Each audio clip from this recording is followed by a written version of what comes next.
안녕하세요. 오늘 알려드릴 것은 칼리브레이션에 대해서 많은 분들이 이해가 안 되고 어렵다, 뜻을 모르겠다 하는 분들이 많으셔서 알기 쉽게 이해를 돕고자 제작하게 되었습니다.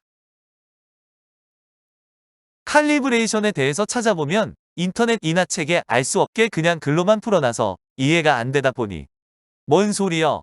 하고 외치며 누가 물어보기라도 하면 멘붕에 빠지기 쉽습니다. 시약을 제조할 때는 여러 가지 재료를 혼합해서 만들 텐데요. 물질을 제작할 때 아무리 좋은 기술을 접목하여 만든다고 하여도 제조할 때마다 환경, 조건, 재료에 따라 미세한 차이가 발생할 수밖에 없습니다. 또한 우리가 검사의 원리인 흑광도는 나노미터 단위로 매우 미세합니다.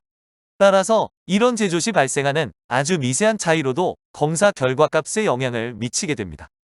이와 같이 제조에 따라서 미세한 변화가 불가피하기에 이를 구분하기 위하여 루트넘버라는 것을 생성하여 기재함으로써 이것이 언제 만들어졌고 언제까지 유효기간이다 라는 것을 구분할 수 있게 함으로써 검사자들이 루트넘버가 바뀌면 제조 환경이 다르기에 검사에 영향을 미칠 수 있겠구나 하고 생각하고 이를 보정하기 위해 칼리브레이션이라는 작업을 통해서 교정해주는 것입니다.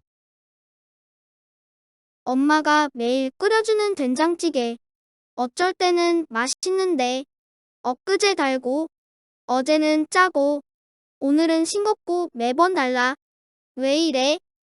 요리를 잘하시는 엄마가 자주 끓여주는 된장찌개도 저 정도인데 미세한 변화에도 영향을 받는 시약은 루트넘버가 바뀌면 그럼 시약에 따라 약간 차이 나는 거 아닌가? 라는 의문을 품게 됩니다. 따라서 이와 같은 시약 제조 루트넘버 간의 차이를 줄이기 위한 것이 칼리브레이션입니다. 이제 칼리브레이션을 하는 목적은 대충 이해가 되셨나요? 이제 칼리브레이션을 함으로써 어떻게 두 물질 간의 차이를 줄여주는지 자세히 알아봅시다. 칼리브레이션에 이용하는 물질은 칼리브레터라고 하는데요. 이것은 농도를 알고 있는 물질입니다. 칼물질을 개봉해보면 같이 동봉된 설명서에 콩크값이라고 표시되어 있거나 또는 물질이 담겨있는 병에 기재되어 있습니다. 예로 180mg/dL 농도의 칼물질로 칼리브레이션을 하면 장비에서는 희석을 하고 그 희석한 농도별 흑광도를 측정하게 됩니다. 그 X축과 Y축이 만나는 점을 연결해서 하나의 선이 되는데 이것을 검량선이라고 합니다.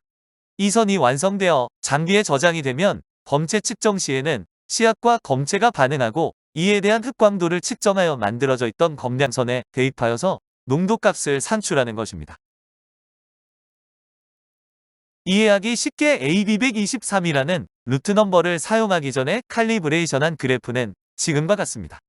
이 그래프를 보시면 흑광도가 약 0.205 정도면 45mg/dL의 농도이고 농도가 91mg/dL일 때는 흑광도가 약 0.205 정도임을 알 수 있습니다.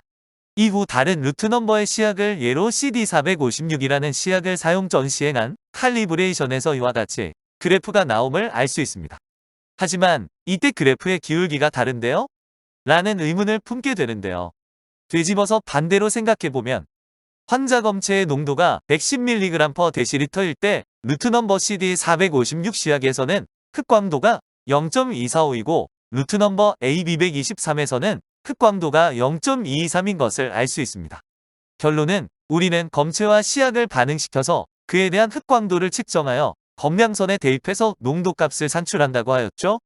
시약에 따라서 흑광도는 다르지만 농도값을 일정하게 110이 나오게끔 하기 위해서 농도를 알고 있는 물질, 즉 칼리브레이터로 칼리브레이션을 수행한다는 것입니다.